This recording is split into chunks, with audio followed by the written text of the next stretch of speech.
Sous une température de 40 degrés, ces réfugiés soudanais arrivent au Soudan du Sud. Ils ont dû parcourir plusieurs kilomètres dans des conditions difficiles pour fuir la guerre civile qui sévit dans leur pays depuis plus d'un an. Mais ici, la situation n'est pas meilleure.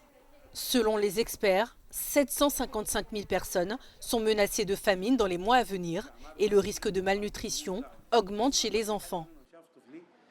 La santé mentale de mes enfants a été gravement affectée. Certains ont arrêté de grandir.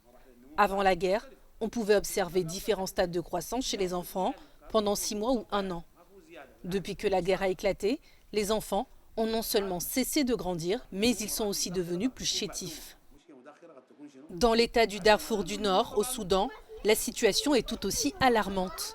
L'intensification des combats ralentit l'acheminement de nourriture. Après 14 mois de conflit, 8,5 millions de personnes sont confrontées à des pénuries alimentaires extrêmes dans le pays. We are in a race against time, not only Nous sommes engagés dans une course contre la montre, non seulement pour disposer des ressources suffisantes, mais aussi pour être en mesure de fournir ces ressources aux personnes qui sont au bord de la famine. La moitié du pays est en situation d'insécurité alimentaire grave. Si nous parvenons à accéder au financement et à le distribuer, nous serons en mesure de mettre fin à l'insécurité alimentaire.